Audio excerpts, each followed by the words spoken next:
James is a mixed traffic engine. He can pull both freight cars and coaches. He's proud of his smart red paint, and so is his driver. Everyone says you brighten up their day, James. One morning, James whistled loudly at the other engines. Look at me. I am the smartest, most useful engine on the line. Rubbish, replied Thomas. We're all useful. Sir Topham Hatt says so, and he's head of the whole railway. You know what, James? Added Percy. What? Replied James. You're getting all puffed up. James huffed away. Later, he was still boasting. I'm the pride of the line. I saw you pulling freight cars, snorted Gordon. You're only a goods engine. I pull coaches, too. Not as much as I do. But Sir Topham Hatt has plans for me. James was only making this up, but Gordon believed him. What plans? Wait and see. Oh dear, he thought. Now what'll I do? Thomas was shunting shining new coaches. Good morning, James. Are those coaches for me? Asked James hopefully. No, these are for Gordon's Express. I'll fetch your freight cars next. But James was going to play a trick on the other engines.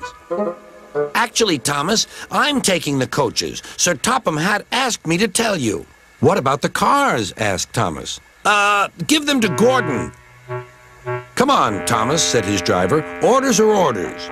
So when James's driver returned, James was coupled to the coaches and he puffed away.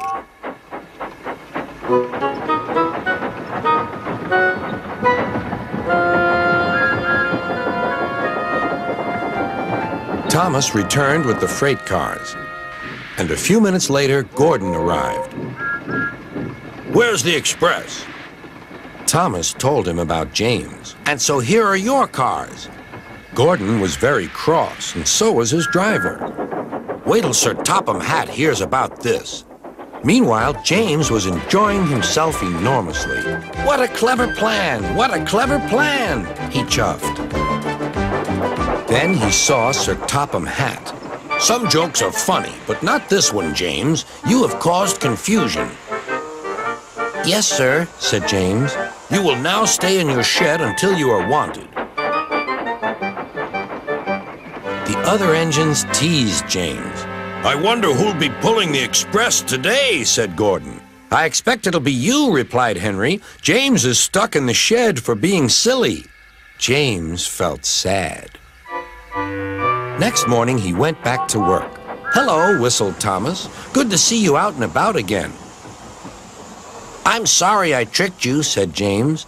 Are these my cars? Yes, replied Thomas kindly. They are pleased to have you back. James set off to the harbor with his train of freight cars. He bustled about all day, pushing and pulling them into place.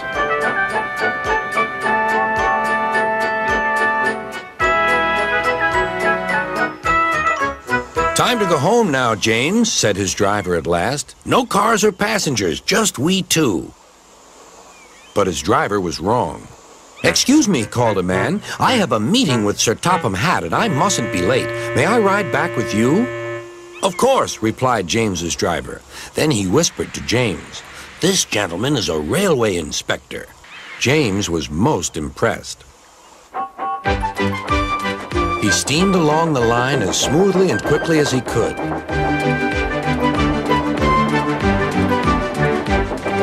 Sir Topham Hatt was waiting on the platform and the railway inspector greeted him warmly. This clever engine gave me a splendid ride. You must be proud of him. Yes, indeed. Once again, you are a really useful engine.